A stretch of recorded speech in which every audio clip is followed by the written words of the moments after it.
Quando Miguel viu os 5 ex-namorados entrarem na igreja de São Vicente de Fora em Lisboa, o seu coração parou por um instante. Ele nunca imaginara que o convite enviado em um momento de dúvida e desejo de clausura pudesse transformar o dia do seu casamento com Lucas em um turbilhão de emoções que ameaçava tudo o que ele havia construído com tanto esforço ao longo dos anos. A igreja, com os seus azulejos azuis e brancos típicos de Portugal, estava decorada com flores brancas e lírios, o sol de abril entrando pelas janelas altas e iluminando os bancos de madeira polida cheios de familiares e amigos próximos. Miguel, aos 35 anos, arquiteto de sucesso no centro de Lisboa, vestia um terno preto impecável, o nó da gravata apertado como se fosse sufocá-lo agora. Lucas, o noivo de 32 anos, professor de história numa escola secundária, sorria ao seu lado, alheio ao pânico que consumia o parceiro. A mãe de Miguel, Maria, vinda da região conservadora do Minho, sentava-se na primeira fila com o rosto tenso, tentando sorrir mas revelando a luta interna que ainda travava com a orientação sexual do filho, embora Portugal fosse um dos países mais avançados da Europa em direitos LGBT. Pedro, o primeiro a aproximar-se, o seu primeiro amor da universidade em Coimbra, estendeu a mão com um sorriso tímido e disse baixinho: "Parabéns, Miguel. Fico feliz por ti, de verdade." Miguel sentiu um aperto no peito, lembrando das noites frias no quarto da residência, quando aos 20 anos descobriam juntos o que significava amar outro homem em segredo, com medo dos pais e dos olhares da sociedade. Tiago veio logo atrás, o corpo atlético e o olhar intenso de sempre, vindo de Porto onde tinham vivido uma relação apaixonada mas tóxica que quase destruíra Miguel com ciúmes e discussões constantes. Rui, o mentor mais velho que o ajudara a subir na carreira de arquiteto, apertou-lhe o ombro com firmeza, os olhos cheios de compreensão silenciosa sobre as crises de identidade que Miguel enfrentara. André, o aventureiro das festas no Algarve, riu baixinho ao abraçá-lo, trazendo memórias de noites livres e sem compromissos. Bruno, o mais recente, de Lisboa mesmo, olhou com uma mistura de saudade e mágoa, recordando o fim abrupto há apenas um ano, quando Miguel fugira do compromisso por medo de repetir padrões do passado. Os convidados murmuravam, curiosos com aqueles 5 homens atraentes e solteiros que pareciam conhecer Miguel tão bem. Lucas sussurrou: "Quem são estes, amor?" "Convidados teus." Miguel acenou, tentando manter a compostura, mas por dentro as memórias inundavam-no como uma onda. Ele convidara cada um deles por impulso, numa noite de insônia 2 semanas antes, pensando que confrontar ao passado o libertaria para dizer sim a Lucas com o coração leve. Agora, vendo-os ali, percebia que aquele gesto poderia ser o erro que mudaria tudo. A cerimônia ainda não começara, mas o ar já estava carregado de tensão, e Miguel sentia que o seu mundo, construído com tanto cuidado, começava a rachar. A mãe olhou para ele com preocupação, sabendo parte da história, enquanto o padre se preparava no altar. Miguel respirou fundo, tentando sorrir para Lucas, mas os olhos traíam o conflito interno que carregava há anos, o medo de não ser suficiente, de repetir os erros de identidade que o tinham marcado desde o coming out doloroso aos 22 anos, quando o pai ainda vivo o rejeitara temporariamente. O dia prometia ser longo, e o passado havia chegado para cobrar o seu preço, exatamente no momento em que Miguel mais queria acreditar no futuro. Miguel conduziu os ex-namorados para o jardim lateral da igreja, longe dos olhares principais, enquanto Lucas ficava a conversar com os amigos. "Eu precisava ver-vos", disse ele, a voz trêmula, para fechar capítulos antes de começar uma nova vida. Pedro, sempre o mais sensível, respondeu primeiro: "Eu entendi o convite como um adeus definitivo, Miguel, mas dói um pouco ver-te aqui pronto para casar." Eles sentaram-se nos bancos de pedra, o cheiro de jasmim no ar primaveril de Lisboa misturando-se com a tensão. Miguel contou, em voz baixa, como a relação com Pedro em Coimbra o ajudara a aceitar-se, mas também o deixara com cicatrizes de segredo, pois na época Portugal ainda lidava com preconceitos residuais nas pequenas cidades. Tiago interrompeu, o tom mais duro: "Tu fugiste de mim em Porto porque eu te pressionava demais, e agora convidas-me para ver-te casar com outro. Isso é clausura ou masoquismo?" Miguel sentiu o peito apertar, recordando as noites de brigas onde o amor se transformava em controle, ensinando-lhe que paixão sem maturidade destruía. Rui, com a sabedoria dos 50 anos, colocou a mão no ombro dele: "Eu vi-te crescer, Miguel, desde o jovem arquiteto inseguro que escondia quem era no escritório. Este casamento é o teu maior projeto, mas não o construas sobre fundações rachadas." André riu, tentando aliviar: "Lembras das festas no Algarve? Eu era o que te mostrava que podias ser livre, sem rótulos. Mas tu sempre voltavas para o medo." Bruno, o mais recente, falou por último: "Há um ano disseste-me que não estavas pronto para algo sério porque o passado ainda te perseguia. E agora isto? Convidas-me para o teu casamento com Lucas." Miguel explicou, com lágrimas nos olhos, que o convite era uma forma de provar a si mesmo que superara tudo, que a identidade gay que tanto custara abraçar não o definiria mais pelo medo. Mas as palavras soavam vazias até para ele. Lucas apareceu de repente no jardim, o rosto confuso: "O que se passa aqui?" Estes são teus amigos de faculdade. Miguel mentiu por instinto, sim, antigos colegas. Mas Lucas, intuitivo como sempre, sentiu a mentira. A mãe de Miguel aproximou-se também, puxando o filho de lado. Filho, eu tentei aceitar, mas ver estes homens todos aqui. É como se o passado não te deixasse em paz. Miguel sentiu o peso da família, da sociedade que ainda sussurrava juízos em alguns círculos de Lisboa, apesar das leis progressistas. O diálogo continuou, cada ex revelando uma camada da jornada de Miguel, o coming out traumático, as noites de solidão no bairro alto, as conquistas profissionais que mascaravam a insegurança emocional. O tempo passava, e a cerimônia aproximava-se, mas as sementes da dúvida já estavam plantadas no coração de Miguel. Ele abraçou Lucas rapidamente, prometendo que estava tudo bem, mas por dentro sabia que o dia não seria como planeado. Os sinos da igreja tocaram, chamando todos para dentro, e Miguel caminhou para o altar com o passo pesado, o passado e o presente colidindo de forma inevitável. Dentro da igreja, enquanto os convidados se acomodavam, Miguel sentiu as pernas tremerem.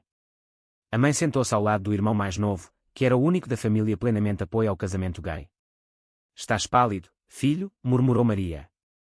Miguel forçou um sorriso, mas as conversas no jardim ecoavam na sua mente. Pedro sentou-se na fila do meio, os olhos encontrando os de Miguel com uma mistura de carinho e melancolia. Tiago, mais à frente, cruzou os braços, o corpo tenso. Rui observava tudo com calma, André sussurrava algo a Bruno, e o ambiente carregava-se de eletricidade invisível. O padre começou a cerimônia com palavras sobre o amor que transcende preconceitos, citando o progresso de Portugal desde a legalização do casamento igualitário em 2010. Lucas apertou a mão de Miguel, sussurrando, eu amo-te tanto. Hoje começa a nossa história para sempre. Miguel retribuiu o aperto, mas a mente viajava para o passado. Flashbacks inundavam-no, o dia em que contou à mãe sobre Pedro, a rejeição inicial do pai, as noites em que se questionava se o amor entre homens era normal, na sociedade ainda marcada por tradições católicas.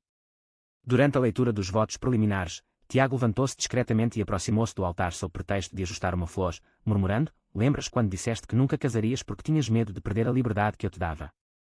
Miguel sentiu um frio na espinha. A mãe notou a troca e franziu a testa, o rosto revelando a luta interna que travava há anos para aceitar o filho plenamente. O irmão de Miguel tentou distrair, mas a tensão crescia. André, sempre o mais extrovertido, aproximou-se depois, dizendo baixinho, eu vim porque pensei que era uma festa, mas vejo que ainda carregas o peso de quem eras no Algarve, fugindo de compromissos. Rui juntou-se, oferecendo conselhos silenciosos com o olhar. Bruno, o último, esperou o momento certo e sussurrou, tu escreveste-me uma mensagem há meses dizendo que Lucas era o certo, mas que o teu passado com todos nós te fazia duvidar. Miguel sentiu o mundo girar. Lucas, percebendo algo errado, perguntou, o que se passa, Miguel?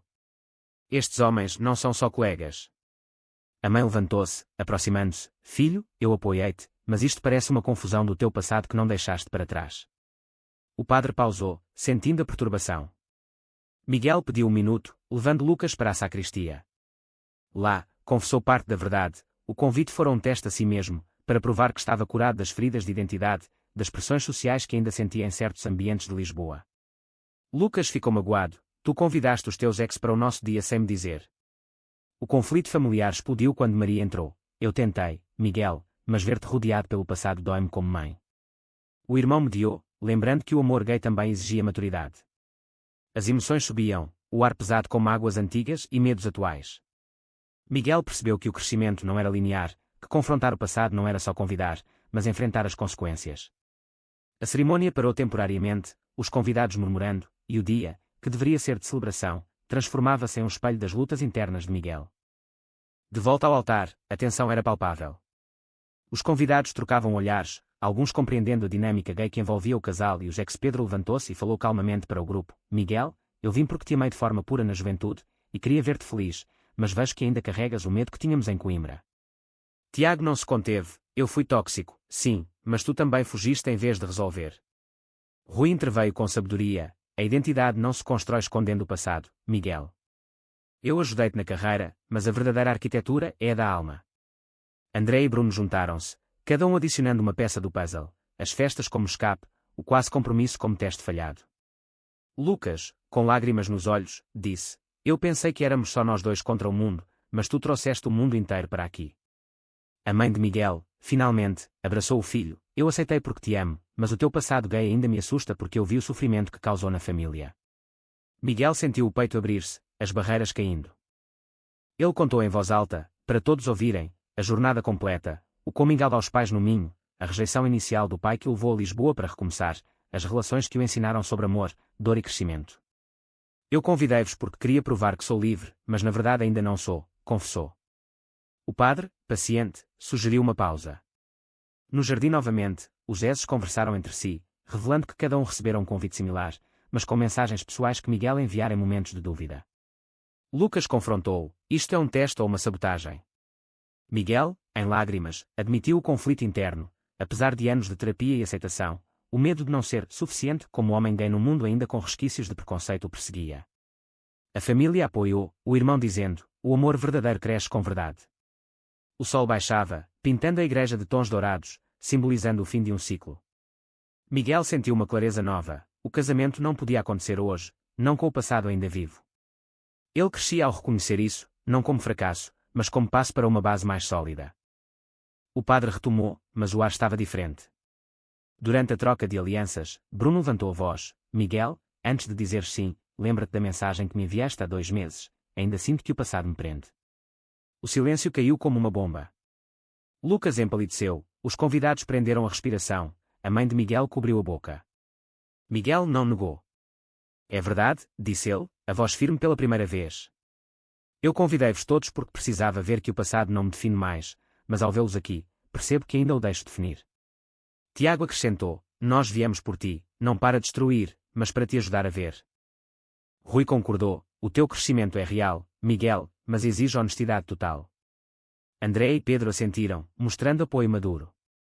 Lucas, magoado mas amoroso, disse: eu amo o homem que tu és hoje, mas não posso casar se não estás inteiro. A mãe, com lágrimas, abraçou ambos: eu aprendi a aceitar, e agora vejo que o amor de vocês é forte o suficiente para esperar. O irmão aplaudiu baixinho, encorajando. Os Ezes, em vez de conflito, ofereceram bênçãos: vai em frente, mas faz direito. Miguel sentiu a libertação. O conflito interno, alimentado por anos de pressão social e familiar, dissolvia-se na honestidade. A cerimônia parou oficialmente, o padre abençoando a decisão de adiar. Os convidados, em vez de choque, respeitaram o momento de maturidade. Miguel e Lucas saíram da igreja de mãos dadas, o sol poente iluminando o caminho, simbolizando esperança. O passado não destruíra, apenas iluminara o que precisava ser curado. No carro a caminho da casa em Lisboa, Miguel e Lucas conversaram horas. Eu cresci hoje, disse Miguel. Convidar os ex foi o meu erro, mas também a minha salvação. Mostrou-me que o amor verdadeiro exige enfrentar tudo, não esconder. Lucas respondeu: eu perdoo-te, porque vejo o homem que te tornaste. Vamos casar quando estiveres pronto de verdade. A mãe ligou, dizendo que estava orgulhosa da coragem do filho. Os Ezes enviaram mensagens de apoio, fechando ciclos com graça. Miguel refletiu sobre a jornada, de jovem escondido em Coimbra, passando por relações tóxicas em Porto e Algarve, até o mentor Rui e o quase compromisso com Bruno, até Lucas, o Porto Seguro. O adiamento não era fim, mas começo de uma versão mais autêntica do amor gay, livre de sombras. Na varanda com vista para o Tejo, abraçaram-se, o pôr do sol e quando a cena de felicidade que Miguel sempre sonhara. Ele crescera, aprendendo que a identidade se constrói dia a dia, com honestidade e apoio. O dia que deveria terminar em votos terminara em verdade, e isso era suficiente. É verdade ou falso que o amor duradouro entre 2 homens só se torna possível quando o passado é completamente confrontado e superado?